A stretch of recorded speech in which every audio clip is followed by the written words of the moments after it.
Kamu anak-anak muda yang dari Nias, dari Kupang, dari Alor, dari Mentawai, dari Medan, dari Manado, dari mana saja, Kalimantan Barat, dari mana saja yang ada di sini sekarang. Saudara-saudara, Yesus Kristus Tuhanmu memberi kamu kehormatan, memanggil kamu sebagai calon-calon prajuritnya, calon-calon hamba Tuhan yang nanti akan mempermalukan dunia ini. Orang-orang besar yang tidak mau menyerahkan hidup mereka kepada Tuhan, kamu akan mempermalukan mereka.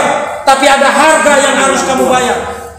Saudara, kalau seorang prajurit, dengarkan baik-baik, seorang prajurit melarikan diri dari medan pertempuran, dia tidak layak disebut sebagai seorang prajurit. Dan kita mohon pimpinan Tuhan dalam kesempatan pada hari ini. Tuhan, kami sungguh bergantung kepada Engkau saat ini, karena hidup kami penuh dengan misteri. Kami tidak tahu apa yang terjadi dengan hidup kami, termasuk mereka yang ada di sekitar kami, keluarga terdekat kami. Pada hari ini kami berduka cita bersama saudara kami Lesti yang ibunya meninggal. Tuhan kiranya hadir di tempat ini, berbicara kepada kami, memberikan penghiburan dan memberikan kekuatan.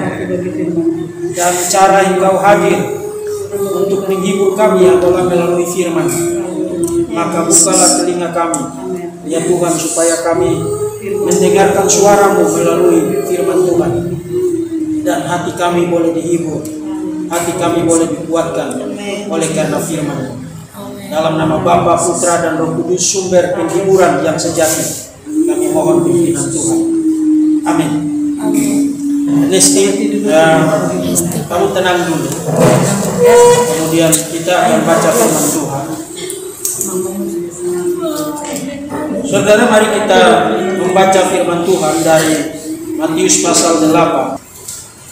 Ayat yang ke-18 sampai dengan ayat yang ke-22 saya bacakan bagi kita.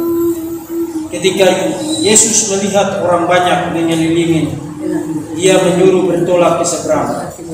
Lalu datanglah ahli Taurat dan berkata kepadanya, Guru, aku akan mengikut engkau kemana saja engkau pergi.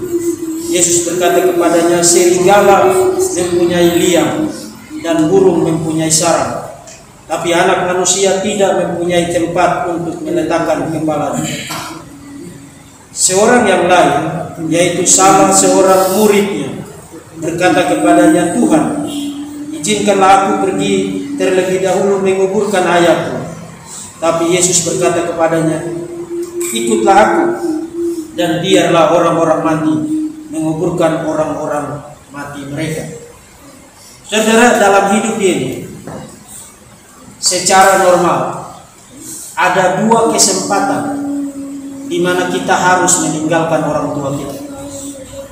Kalau saudara baca Alkitab, ada dua mandat di mana kita harus meninggalkan orang tua kita. Mandat yang pertama adalah kita harus meninggalkan orang tua kita pada saat kita menikah. Sebab seorang laki-laki akan meninggalkan ayah dan ibunya dan hidup bersama dengan istrinya, menjadi satu daging. Itu adalah kesempatan yang pertama. Jadi panggilan yang dimandatkan oleh Tuhan untuk kita meninggalkan orang tua terjadi pertama kali pada saat kita menikah. Dan yang kedua, kita harus meninggalkan orang tua kita pada saat Tuhan memanggil kita untuk mengikut Dia dan melayani Dia. Kalau saudara baca Markus pasal 1 misalnya, waktu Yesus melihat Yohanes anak Zebedeus dan saudara-saudaranya di ayat 19, dan setelah Yesus meneruskan perjalanannya sedikit lagi, dilihatnya Yakobus anak Zebedeus dan Yohanes saudaranya sedang membereskan jala di dalam perahu. Yesus segera memanggil mereka, dan saudara perhatikan kata-kata Yesus, kata-kata Markus di dalam teks itu. Mereka meninggalkan ayahnya Zebedeus. Jadi ada dua kesempatan utama di dalam hidup ini. Kita harus meninggalkan orang tua kita pada saat kita menikah, dan pada saat kita dipanggil untuk mengikut Dia. Nah, dalam kaitan dengan mengikut Yesus, ada satu peristiwa menarik di Matius pasal 8. Orang yang pertama ingin ikut Yesus. Guru, saya ingin ikut engkau kemana saja engkau pergi. Tapi Yesus menolak orang itu. Yesus bilang, serigala punya liang dan burung punya sarang, tapi anak manusia tidak punya tempat untuk meletakkan kepalanya. Orang yang kedua, Yesus suruh ikut Dia, tapi dia punya alasan, Tuhan izinkan aku menguburkan ayahku terlebih dahulu. Nah, memang ada perdebatan, apakah ayahnya baru saja meninggal atau sudah meninggal 1 tahun yang lalu. Tapi pada dasarnya dia ingin menunaikan kewajibannya terlebih dahulu kepada orang tuanya. Tapi Yesus katakan, ikutlah aku dan biarlah orang-orang mati menguburkan orang-orang mati mereka. Saudara, kalau saudara sedang melihat ayahmu terkapar mati, ibumu terkapar mati, kemudian ada orang katakan tinggalkan itu dan ikutlah aku, saudara akan bilang ini orang gila. Itu papa saya, itu mama saya, dan kamu suruh saya tinggalkan itu, dan bahkan bilang biar orang-orang mati menguburkan orang-orang mati mereka. Tapi memang itu yang dikatakan oleh Yesus, karena panggilan untuk mengikut Yesus itu lebih tinggi daripada ikatan apapun yang kita punya di dalam hidup ini. Saudara punya ikatan apa di dalam hidup ini? Ikatan kekeluargaan dengan papa mamamu, dengan saudara laki-lakimu, dengan saudara perempuanmu. Saudara punya ikatan apa? Dengan pacarmu. Saudara punya ikatan apa? Dengan pamanmu, dengan keponakanmu, dengan apapun. Panggilan Tuhan Yesus Kristus lebih tinggi dari ikatan apapun di dalam dunia ini. Dan kalau Tuhan memanggil, kita harus mengikut Dia dengan konsekuensi apapun. Nah, hari ini hati kita semua berduka cita. Dan sebenarnya ini adalah pengalaman bersama dari semua orang yang pernah dipanggil oleh Tuhan untuk melayani Dia. Saudara, tahun 97 saya itu ngaco di sekolah. Kemudian saya dikeluarkan dari SMEA Negeri. Saya ngaco kelas 3, kemudian saya dikeluarkan. Lalu saya pindah ke satu kota kecil 110 km dari Kupang. Itu pun karena lobi-lobi. Di kota kecil itu kemudian saya bertobat, mengikuti satu persekutuan doa. Saya bertobat, kemudian saya mau jadi hamba Tuhan. Waktu saya bilang saya mau jadi hamba Tuhan, mama saya bilang begini, kamu pergi, waktu papa mama mati kamu tidak akan lihat kami. Kamu pergi, kalau papa mama mati kamu tidak akan lihat kami. Itu bikin saya mundur mungkin ada 100 langkah. Wah, saya mau jadi hamba Tuhan. Nah, mungkin papa mama saya mati, saya tidak lihat. Nah, mungkin. Tapi kemudian saya bilang saya berangkat. Jadi tanggal 17 Juli tahun 1998 dengan kapal Dobon Solo. Waktu itu naik pesawat itu masih barang mewah. Hanya para pejabat, orang-orang nomor 1 yang bisa naik pesawat. Tahun 98. Naik kapal Dobon Solo, bawa satu tas kecil. Saya pergi ke Jakarta dan studi 5 tahun studi. Kemudian setelah studi diutus ke pedalaman Kalimantan Barat, kemudian pindah lagi ke Jakarta. Dan memang betul, waktu papa mama saya mati saya tidak lihat mereka. Pada malam mama saya dibawa ke rumah sakit sebelum meninggal. Mama saya meninggal duluan sebelum papa saya.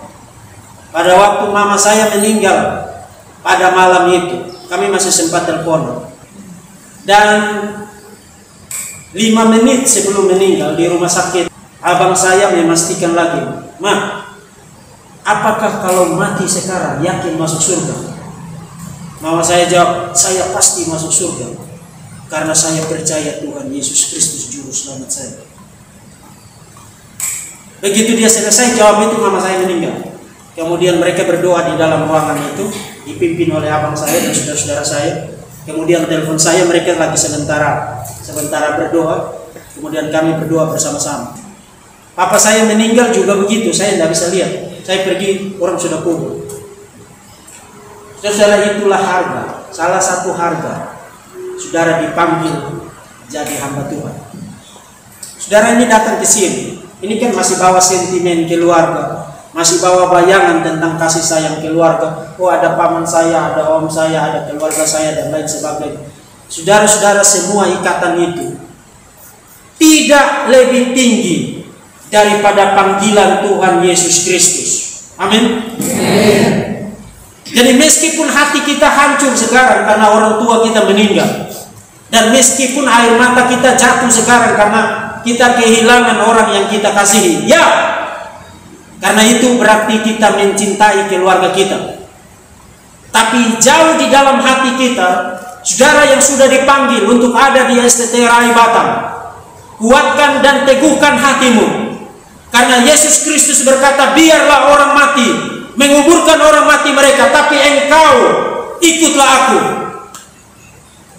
Kamu anak-anak muda yang dari Nias, dari Kupang, dari Alor, dari Mentawai, dari Medan, dari Manado, dari mana saja, Kalimantan Barat, dari mana saja yang ada di sini sekarang, saudara-saudara, Yesus Kristus Tuhanmu memberi kamu kehormatan, memanggil kamu sebagai calon-calon prajuritnya, calon-calon hamba Tuhan yang nanti akan mempermalukan dunia ini. Orang-orang besar yang tidak mau menyerahkan hidup mereka kepada Tuhan, kamu akan mempermalukan mereka.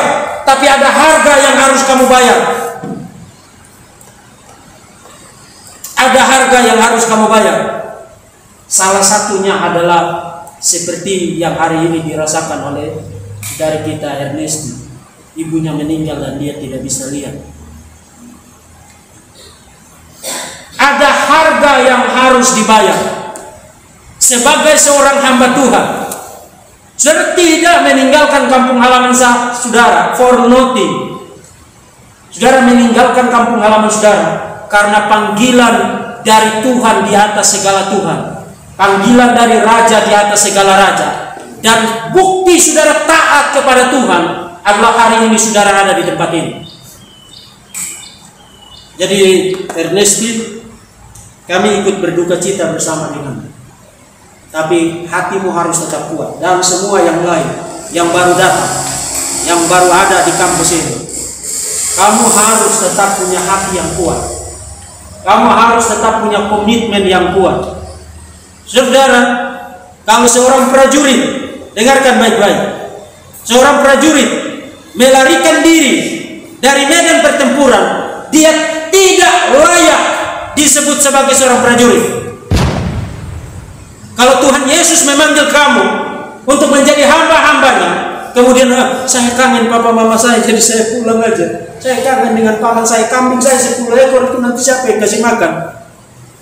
Kalau seorang prajurit tidak melupakan semua ikatan-ikatan yang dia miliki sebelum dipanggil, dan terus-menerus menjadikan itu sebagai penghalang, menggoda dia untuk melarikan diri, dia tidak layak di hadapan Tuhan.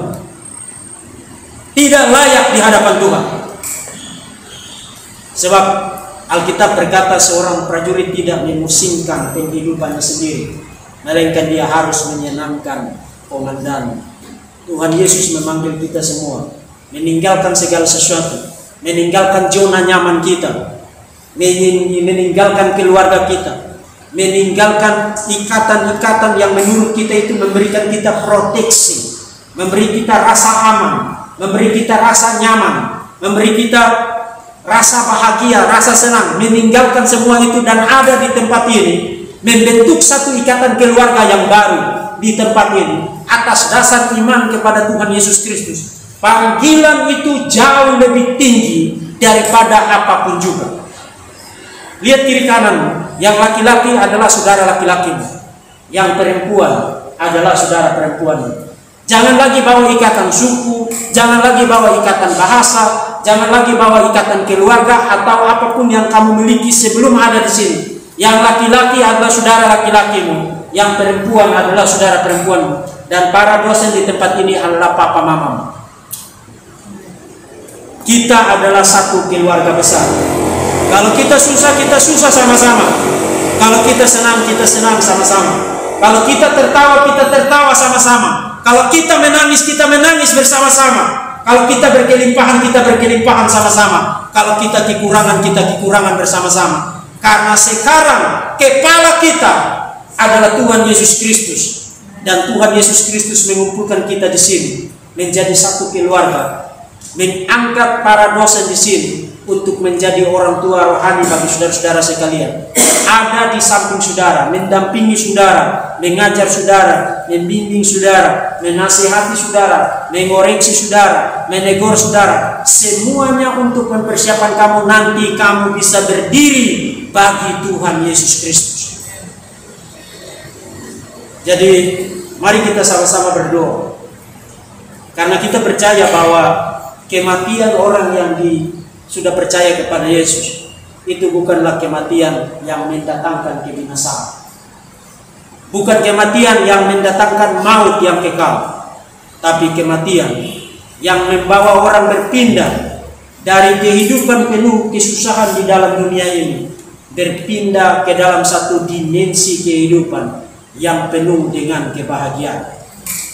Mereka yang meninggal di dalam Tuhan, janji firman Tuhan adalah mereka ada di pangkuan Tuhan, hidup bersama-sama dengan Tuhan. Jadi apa yang bisa membuat kita putus asa karena kematian? Paulus bahkan berkata, hai maut, di manakah sengatmu? Nah, saudara-saudara, kiranya firman Tuhan ini meneguhkan panggilan kita, menguatkan kita, termasuk juga Ernesti. Tidak apa-apa menangis. Saya juga waktu papa saya meninggal, mama saya meninggal, saya juga menangis. Tapi kita tidak berduka cita seperti orang yang tidak kenal Tuhan. Kita berduka cita karena kita manusia dan kita sayang dengan keluarga kita. Tapi kita berduka cita di dalam pengharapan bahwa mama yang meninggal, jika dia telah percaya kepada Tuhan Yesus, akan hidup bersama-sama dengan Tuhan. Itu janji firman Tuhan. Tuhan kiranya memberkati kita sekalian.